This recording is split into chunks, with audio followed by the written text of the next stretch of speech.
Hi friends, welcome to my channel Priyatarangalu audio stories in Telugu. ఈ channel మీకు నచ్చితే like చేసి షేర్ చేసి సబ్స్క్రైబ్ చేయండి. ప్రమద లేఖనం పార్ట్ 11. ఫ్రెష్ అయ్యి తన రూమ్ బాల్కనీలోకి వస్తాడు అమన్. చల్లని గాలి మదిని పలకరిస్తుంది. నువ్వెలా ఉన్నావు అంటూ. ఆ పలకరింపుకు తనకు తెలియకుండానే చిరునవ్వు చేరుతుంది అమన్ పెదవులపై. చాలా రోజులైంది నా రూమ్, నా బాల్కనీ, నా ప్రైవేట్ స్పేస్ అనుకుంటాడు ప్రశాంతంగా. తర్వాత రెడీ అయి కిందికి వచ్చేస్తాడు, తల్లి ఎదురు చూస్తోంది అని. అందరూ కొద్దిసేపటికి డైనింగ్ టేబుల్ దగ్గర హాజరవుతారు. కరణ్, అమన్ ఇన్ని రోజులుగా ఇంటి ఫుడ్ మిస్ అయ్యారు అని శైలజ ఇంకా మిత్ర పోటీలు పడి మరీ ఇద్దరికీ వడ్డిస్తారు. ప్లేట్లో ఉన్న ఐటమ్స్ చూసి బాబోయ్ అనుకుంటూ బిక్కమొహం వేసుకొని తన అన్న అమన్ వైపు చూస్తాడు కరణ్. అమన్ నవ్వును ఆపుకుంటూ తిను అంటాడు. ఇంత తినలేను పెద్దమ్మ అంటాడు కరణ్ మిత్ర వైపు చూసి. అయితే నేను తినిపించినా అంటూ అడుగుతుంది మిత్ర. ఆ మాట కరణ్ భయపడుతూ వద్దు పెద్దమ్మ, నేనే తినేస్తాను, నువ్వు పెడితే ఇంతకన్నా ఎక్కువ పెట్టేస్తావు అంటాడు కరణ్. వెంటనే ప్లేట్లో చేయి పెట్టి తినటం మొదలు పెడతాడు. ఎందుకంటే చాలాసార్లు మిత్ర చేత్తో తినటం పొట్ట ఫుల్ అయిపోయి నానా అవస్థలు పడటం జరిగింది. అందుకే మిత్ర పెడతాను అనగానే అదంతా గుర్తుకు వచ్చి బాబోయ్ వద్దు అనేస్తాడు వెంటనే. అందరూ నవ్వేస్తారు కరణ్ మాటలకి. ఎట్టకేలకు కష్టపడి ప్లేట్ ఖాళీ చేస్తారు ఇద్దరు. మిగతా వారు కూడా భోజనం చేసిన తర్వాత అందరూ హాల్లో కూర్చుంటారు ప్రశాంతంగా. అందరూ కబుర్లలో పడిపోతారు. ఇక్కడ విషయాలు, అక్కడ విషయాలు అన్నీ కూడా మాట్లాడుకుంటూ ఉంటారు. ఇంతకీ వీళ్ళకి ఆఫీస్ బాధ్యతలు ఎప్పటి నుండి అన్నయ్య అంటూ అడుగుతుంది రేవతి. ఈ నెల ఎంజాయ్ చేయని రేవతి, వచ్చే నెలలో అమన్ పుట్టినరోజు ఉంది కదా, ఆ రోజే ఈ సామ్రాజ్యానికి వారసులుగా ఇద్దరిని ప్రపంచానికి పరిచయం చేస్తాను అంటాడు రవీంద్ర. మంచి ఐడియా మామయ్య అంటాడు ఇంద్ర. ఇంద్ర ప్రతి మాటని కూడా శ్రద్ధగా ఆలకిస్తూ ఉంటుంది సాహితి.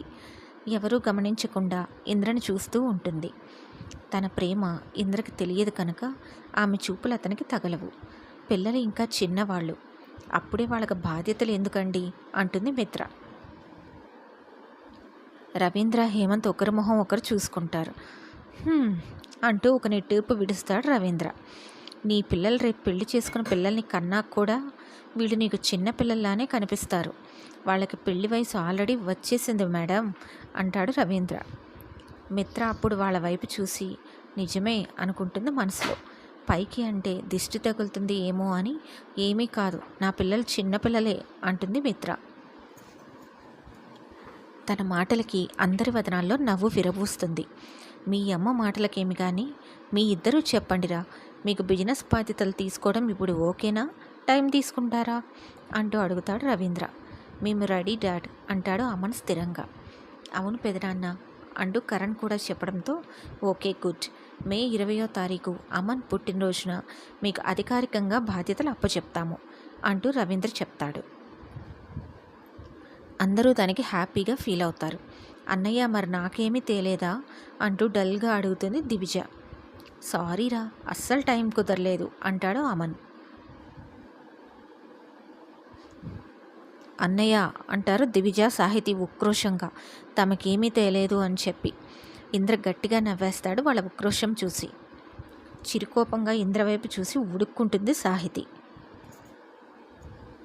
ఇప్పుడు గిఫ్ట్స్ తేకపోతే ఏమైంది సాహి అంటాడు ఇంద్ర. మేము ఎంతగా ఎదురు చూసామో, పెద్ద లిస్ట్ కూడా చెప్పాము తెలుసా, మరి తేకపోతే నిరాశపడమా అంటుంది సాహి మరింతగా ఉడుక్కుంటూ. అవును బావా, మీరు మాకు ఖచ్చితంగా బోలెడు గిఫ్ట్స్ తెస్తారు అని నేను కూడా చాలా ఎదురు చూశాను. నేను కూడా డల్ అయ్యాను పోండి అంటుంది బొంగుమూతి పెట్టుకొని హిమ కూడా. పెద్దవాళ్ళు అందరూ నవ్వుతూ వాళ్ళ గొడవను ఎంజాయ్ చేస్తూ ఉంటారు. అమ్మ ఆడదెయ్యాలారా, ఇక ఆపండి మీ గోల. మీకు అందరికీ గిఫ్ట్స్ కొన్నాము, మీరు అడిగినవే కాక ఇంకా ఎక్స్ట్రా కూడా చాలా కొన్నాము. అన్ని గిఫ్ట్స్ కొన్నప్పుడు అందరివి తీసుకురావడానికి మాకు లగేజ్ పర్మిషన్ ఉండదు కదా, అందుకే కరెక్ట్గా ఇప్పుడు ఇంటికి డెలివరీ అయ్యే విధంగా ముందే కొరియర్ చేశాము. నాకు తెలిసి ఈ పాటికి రావాలి అంటూ చెప్తాడు కరణ్. నిజంగా అంటూ సంబరపడిపోతారు ఆడపిల్లలు ముగ్గురు. వాళ్ళ మొహంలో ఆనందం చూసి చిన్నగా నవ్వుతాడు అమన్. సరిగ్గా అప్పుడే సార్ కొరియర్ వచ్చింది అని బయట గేటు దగ్గర సెక్యూరిటీ కాల్ చేస్తాడు. చెక్ చేసి లోపలికి పంపించమని చెప్తాడు అమన్. వచ్చేసాయి మీ గిఫ్ట్స్, ఇక మీ గోల ఆపండి అంటాడు అమన్. ఆడపిల్లల కళ్ళు వెలిగిపోతాయి. కొరియర్ వ్యాన్ లోపలికి వస్తుంది. కొద్దిసేపటికి అందరూ గుమ్మంలోకి వస్తారు. కొరియర్ బాయ్ అమన్ వాళ్ళు కొరియర్ చేసిన సూట్ కేసులన్నీ అక్కడ దించి కరణ్ చెక్ చేసుకోగానే అతను సైన్ తీసుకొని వెళ్ళిపోతాడు. ఇన్ని సూట్ కేసులేంట్రా అంటూ అడుగుతారు పెద్దవాళ్ళు అర్థం కాక. అమన్ చిన్నగా నవ్వి పనివాళ్ళని పిలిచి వాటికి లోపల పెట్టమని చెప్పి లోపలికి నడుస్తాడు. అందరూ అమన్ వెనుక లోపలికి నడవగానే పనివాళ్ళు వాటిని జాగ్రత్తగా లోపల పెడతారు. అమన్ చైర్లో కూర్చొని కరణ్ వైపు చూస్తాడు. ఇక ఎవరికి వాళ్ళకి ఇవ్వు అన్నట్లుగా. అది అర్థమైన కరణ్ వాడి దగ్గరకు వెళ్ళి ఒక సూట్ కేసు పేరు చూసి దివి అంటూ పిలుస్తాడు. దివిజ ఆనందంతో పరుగున దగ్గరికి వస్తుంది. ఈ సూట్ కేస్ నీకే అంటూ ఒక సూట్ కేస్ దివిజ చేతికి ఇస్తాడు. దివిజ కళ్ళు వెలిగిపోతాయి సంతోషంతో. ఈ సూట్ కేస్ మొత్తం నాకేనా అంటూ అడుగుతుంది ఆశ్చర్యంగా. దివిజ ఆశ్చర్యానికి నవ్వుకుంటూ ఈ సూట్ కేస్ అంతా నీ ఒక్కదానిదే అంటూ చెప్తాడు కరణ్. థ్యాంక్స్ మీ ఇద్దరికి అంటుంది సంబరంగా. సాహి అని పిలవగానే వెలిగిపోతున్న మొహంతో పరుగున వస్తుంది సాహి. ఇంత క్రితం ఏం తేలేదు అని ఉడుక్కున్న సాహి ఏనా ఇప్పుడు ఇంత ఆనందంతో గంతులు వేస్తుంది అంటాడు ఇంద్ర మరింత ఉడికిస్తూ. బావా అంటుంది చిరు అలకగా ఇంద్రని చూస్తూ. ఇంద్ర నవ్వేస్తాడు తన అలక చూసి. ఈ సూట్ కేస్ నీకు సాహి అంటూ మరో సూట్ కేస్ తనకిస్తాడు. ఆనందంగా అది తీసుకొని పక్కకు వెళ్తుంది సాహి. హిమ అని పిలవగానే ఈసారి హిమ సంబరంగా వస్తుంది. ఈ సూట్ కేస్ నీకు అంటూ ఇవ్వగానే హిమ ఆశ్చర్యపోతుంది. నాకు కూడా సూట్ కేస్ నిండా తెచ్చారా అంటూ. అదేంటి అంత ఆశ్చర్యం, నువ్వు కూడా ఈ ఇంటి మనిషివే, వాళ్ళిద్దరూ మాకు చెల్లెళ్ళు అయితే నువ్వు మరదలివి, మా అత్త కూతురివి, నీకెందుకు తేము, మరోసారి అలా మాట్లాడకు అంటాడు అమన్ కోపంగా. సారీ బావా అండ్ థ్యాంక్స్ అంటూ చిరునవ్వుతో ఆ సూట్ కేస్ తీసుకొని పక్కకు వెళ్తుంది. రే బావా ఇది నీకు, ఇలా రా అంటూ కరణ్ పిలుస్తాడు ఇంద్రని. ఇంద్ర ఆశ్చర్యంగా దగ్గరికి వస్తాడు. రే మీకేమైనా పిచ్చి పట్టిందా, వాళ్ళంటే ఆడపిల్లలు, మీరేమీ తేకపోతే అలిగి గొడవ చేస్తారు, నాకెందుకురా ఇన్ని తీసుకువచ్చారు అంటాడు చిరుకోపంగా ఇంద్ర. రే వేషాల వేయకరా, ఇందాక హిమకు చెప్పిన ఆన్సర్ నీకు కూడా అని చెప్తాడు అమన్. అది కాదు బావా అంటుంటే రే మూసుకొని తీసుకోమని అమన్ అనగానే అతని మాటకి ఎదురు చెప్పలేక థ్యాంక్స్ బావా అని తీసుకుంటాడు. అలాగే ఈసారి పెద్దవాళ్ళకు కూడా అంటూ అందరికీ ఒక్కొక్క సూట్ కేసు ఇచ్చేస్తాడు కరణ్. రే మీరంటే పిల్లలు, మాకెందుకురా ఇవన్నీ, చాలా ఖర్చు పెట్టేశారు మీ ఇద్దరు అంటారు పెద్దవాళ్ళు.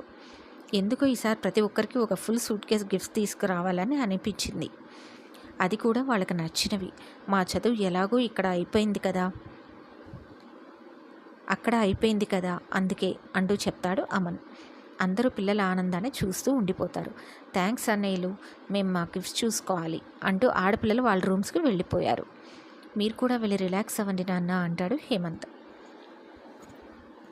మీకేమీ తెచ్చుకోలేదా, అందరికీ తెచ్చారు అంటూ అడుగుతాడు రవీంద్ర. చివరిన మిగిలిన 2 సూట్ కేసులు మావే అంటూ చూపిస్తాడు ఒక పక్కన ఉన్న వాటిని కరణ్. అవి చూసి చిన్న స్మైల్ ఇస్తాడు ఇంద్ర. రెస్ట్ తీసుకుంటాము అని పిల్లలు వెళ్ళిపోతారు వాళ్ళ రూమ్స్కి. పెద్దవాళ్ళు కూడా రెస్ట్ తీసుకోవడానికి వెళ్ళిపోతారు. రాత్రి 8 గంటలు అవ్వగానే పని ముగించుకొని బయలుదేరడానికి బయటికి వస్తారు షాప్ మూసి ముగ్గురు. రేపటి గురించి అడుగుదాము అనుకొని యజమాని వైపు చూస్తుంది ప్రమద. సార్ రేపు అని అడిగి ఆగిపోతుంది ప్రమదకి అడగలేక. నేను కూడా అదే చెప్దాము అని అనుకుంటున్నాను తల్లి. ఇద్దరికి జీతం ఇచ్చే స్తోమత నాకు లేదు. ఈ అమ్మాయి మొదటి నుండి చేస్తుంది కనుక తీసివేయలేను. నువ్వు వచ్చిన తర్వాత ఈ కొన్ని రోజుల్లో నాకు చాలా వ్యాపారం జరిగింది. అలా అని ఇద్దరినీ ఉద్యోగంలో పెట్టుకునే స్థితిలో లేను. నన్ను క్షమించి ప్రమద. అనుకున్నదే అవడంతో కొంచెం బాధగా అనిపించినా ఊహించిందే కనుక తొందరగానే తేరుకుంటుంది. పర్వాలేదు బాబాయ్ గారు, నేను ఇక ఉంటాను అని చెప్తుంది. ఇదిగో తల్లి, ఈరోజు నీకు రావాల్సిన డబ్బులు అంటూ ఆమె చేతిలో పెడతాడు. ఇంకా ఎక్స్ట్రా మనీ కూడా ఆమె చేతిలో పెట్టి ఇవి కూడా ఉంచు అంటాడు ఆ షాపు యజమాని. అదనంగా ఇచ్చిన డబ్బులు తిరిగి యజమాని చేతిలోనే పెట్టేస్తుంది ప్రమద. నేను కష్టపడకుండా వచ్చే సొమ్ము నాకు వద్దండి, థ్యాంక్స్ అని చెప్పి వెళ్ళిపోతుంది అక్కడి నుండి.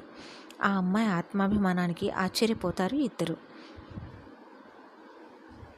ఇంటికి వచ్చిన ప్రమద నీరసంగా ఒక దగ్గర కూర్చుండిపోతుంది. ఉన్న ఒక్క పని పోయింది.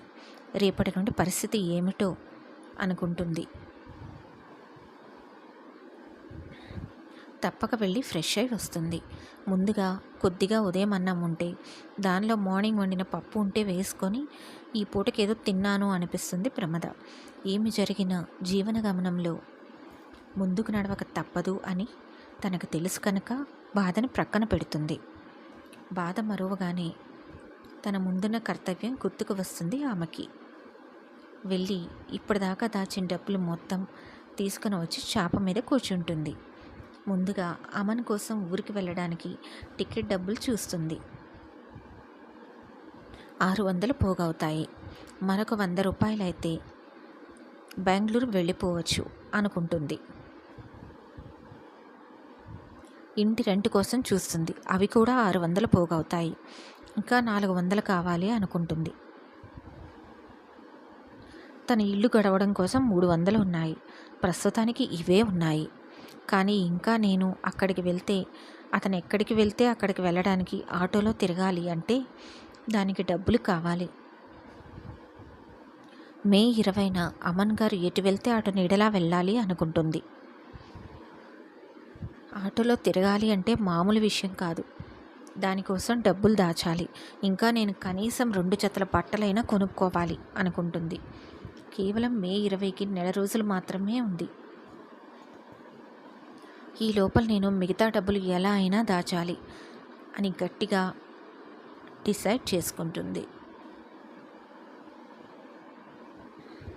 ఏంటో ఈ జీవితం, ప్రతిదానికి ఎంతో కొంత కష్టపడాల్సి వస్తుంది. నా కష్టాలు ఎప్పటికి తీరుతాయో ఏమిటో అనుకుంటుంది ప్రమద.